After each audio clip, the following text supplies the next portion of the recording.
Welcome. We're Bob and Penny Lord, and we want to share with you Saint Therese, one of the most powerful saints of the 20th century. She died in 1897 at the age of 24 and was canonized 28 years later in 1925, something unheard of in our time. On March 15, 1907, Pope St. Pius X, in a private conversation, called her the greatest saint of modern times. This statement, made 10 years after her death from a man who would himself be raised in the communion of saints, is a great tribute to the little Carmelite that no one had known at the time of her death. Saints beget saints. We believe that statement to be true. The parents of Therese, Louis and Zélie Martin, both felt drawn to the religious life. Louis wanted to enter a religious order but was turned down because he did not know Latin. Zélie had suffered an unhappy childhood. She felt that no matter what she did, her mother never considered her as good as her sister. Perhaps because of this, she became an overachiever. She was very hard on herself, suffering from scrupulosity, which her daughter Therese inherited from her. It was Louis's mother who brought the two together. She was concerned about her son, who was now 34 years old. After a very short courtship, 1 of 3 months, Louis and Zélie were married.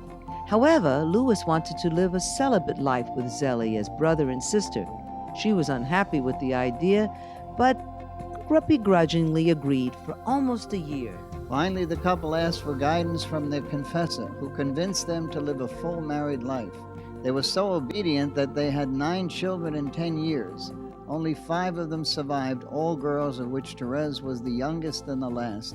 Our little saint was born on the 2nd of January, 1873. When Therese became very ill as an infant, they feared she may join her brothers and sisters in heaven. They tried everything they could. Finally, the doctor insisted that the child be breastfed, so little Therese was sent to a wet nurse in the country for over a year. She came back healthy, beautiful, and with a great love for the country. Her health was always delicate, however. Even as a child, she became sick from the slightest thing, and the illness always lingered. Therese was everybody's favorite. The older girls, Marie and Pauline, wanted to mother the child. Céline, only 4 when Therese was born, became her closest friend. Pauline was Therese's ideal. She felt a great attachment to this sister. Therese had an inbred love for God and had talked about being a nun from the earliest age. Her sister Pauline wrote to a friend when Therese was only 4 years old that she could see a vocation in her. But it was when Pauline entered the Carmel that Therese's vocation was sealed. Therese's life in Alencon was a happy one. The family was well-to-do. Zélie's lace business had grown and grown so that Louis had to sell his watch shop and take over the management of her business. Therese was a very spiritual girl right from the very beginning. It was an alive, exciting, vibrant spirituality. She embraced with fervor Jesus, Mother Mary, all the angels and the saints. Her mother once wrote, "Therese is not as gentle as Céline and has an almost unconquerable, stubborn streak in her." The Lord would use that. When she says no, nothing can make her give in, and you can put her in a cellar for the day, and she'd rather sleep than say yes. It became cute to talk about all the naughty pranks that Therese did. Zélie wrote letters mentioning her pranks. Her sister Pauline wrote letters mentioning naughty tricks and misdeeds. The little saint herself wrote letters accusing herself of answering back and playing tricks on her sisters. These were all exaggerations, however, which her family understood. But there came a time during the process of the beatification that these innocent charges were used against her. It was only divine intervention that most of the people that knew her were still alive to testify to her true character. In 1877, at 4.5 years old, Therese's world came tumbling down on her. Her dear mother, after a lengthy illness, died. Therese took this very hard. In her own words, "The moving ritual of extreme unction impressed itself on my soul. I can still see the spot where I was told to kneel. I can still hear the sobs of our poor father. I do not remember that I wept much. I spoke to no one of the profound feelings which filled my heart. I looked and listened in silence." Louis Martin felt it best to move his 5 girls to Lisieux, to be close to Zélie's mother and sister-in-law, who would be helpful in raising them. They rented a beautiful little home called Les Buissonnettes, which still stands today. The atmosphere was different from Alencon. There, their home faced the main street. Zélie was outgoing, and there were many friends visiting all the time. In Lisieux, they knew nobody except, of course, Zélie's family. The home was a distance from the main street and very secluded. For Therese, it was good in a way that she had a big garden reminiscent of her infancy in the country. For all of them, however, it was a time for being alone, just family. Louis went back to his old ways of solitude, a luxury he was not able to enjoy while Zélie was alive. Therese wrote about this later in her life. After Mama's death, my happy disposition changed completely. I, who had been born so full of life, so outgoing, became shy, quiet, and oversensitive.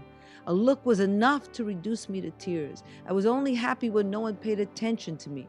I could not bear the company of strangers and only regained my cheerfulness within the intimacy of my family.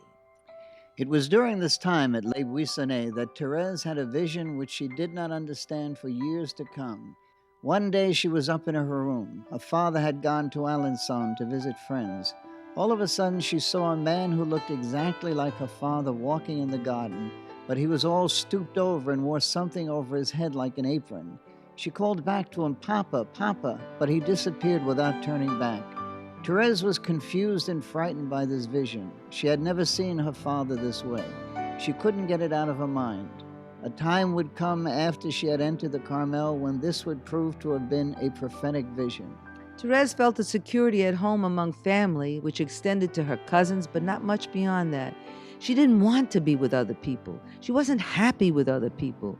Now, this was all contrary to the outgoing personality she'd had before her mother died.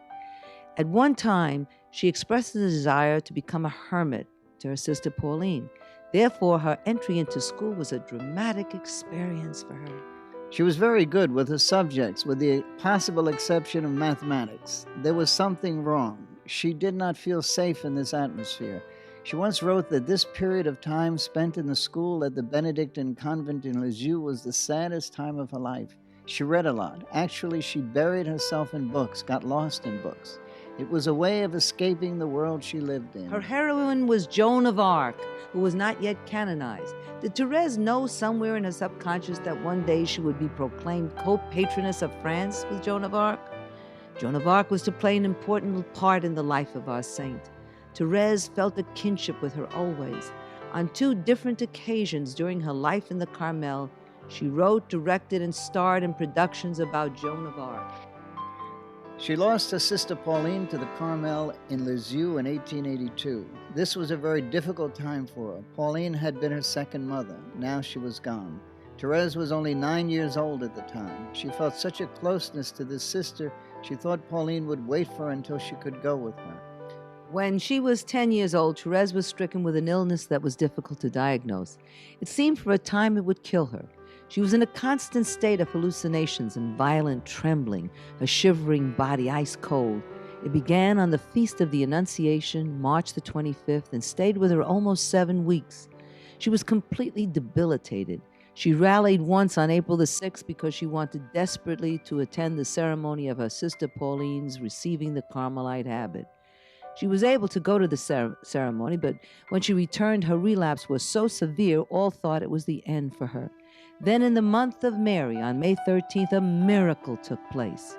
She kept calling out, "Mama, Mama." Her 3 sisters knelt at her bedside and prayed to the statue of Our Lady, which was on the bureau. Therese tells us what happened. Finding no help on earth, poor little Therese also turned to her Heavenly Mother and prayed with all her heart for Mary to have pity on her. All of a sudden, the Blessed Virgin appeared to me more beautiful than anything I'd ever seen. Her face expressed an ineffable goodness and tenderness that went right through to the depths of my soul. Then all my pain vanished. 2 large tears welled up on my eyelashes and silently rolled down my cheeks. They were tears of pure joy. Oh, I thought the Blessed Virgin smiled at me. How happy I am, but I will never tell anyone, for then my happiness will disappear. Therese was completely healed on May 13th, 1883, through an apparition of Mary. Ironically, during this period, Therese had one of the most spiritually uplifting experiences. She received her first Holy Communion. Her sister Marie prepared her for this upcoming event.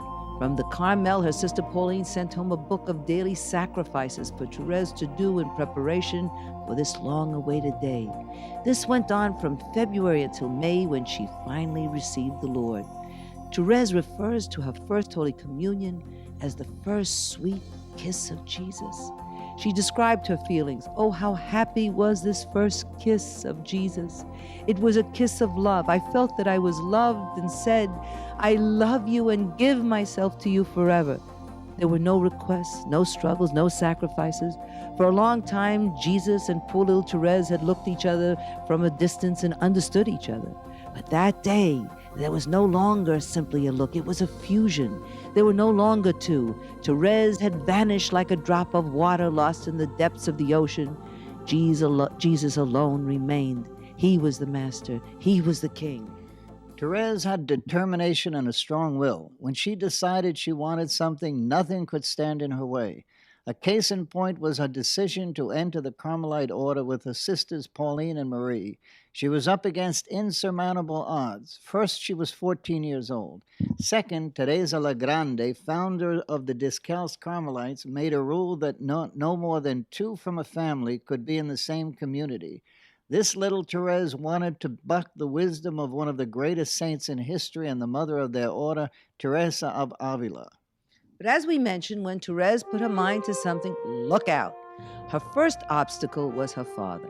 She had to get his permission. Emotionally, this may have been her most difficult task. Her father had suffered a stroke shortly before that day that Therese had chosen to drop her bomb on him. Considering all that was happening, someone with less courage than Therese would have chosen some more opportune time to approach her father.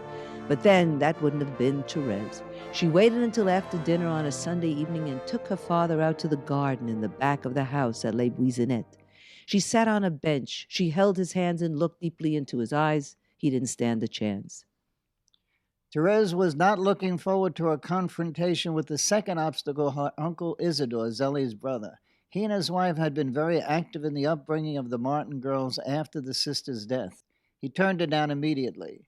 It was ridiculous, he said, for a girl of her young years to think she had a religious vocation. He insisted she waited until she was at least 17. Therese was crushed. She went into deep depression. However, her sister Pauline softened the uncle's heart, and he gave in. Obstacle 3 was one which probably she never quite overcame, and it was Father Delattre. He had been the superior of the Carmel ever since before she was born. Word came to Therese that he wouldn't even consider a child of her age entering the convent.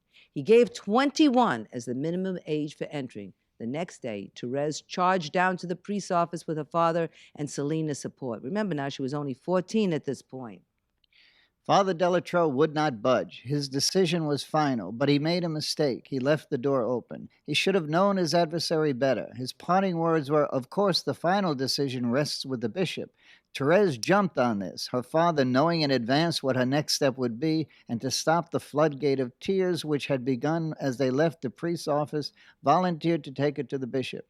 In a dramatic gesture, the future saint prophesied, I said I would go to the Holy Father himself if the bishop wouldn't let me enter the Carmel at 15. Therese's interview with the Bishop of Bayeux was her fourth obstacle. It was the first time we hear of her putting her hair up in a bun to give the impression of being older. It didn't help.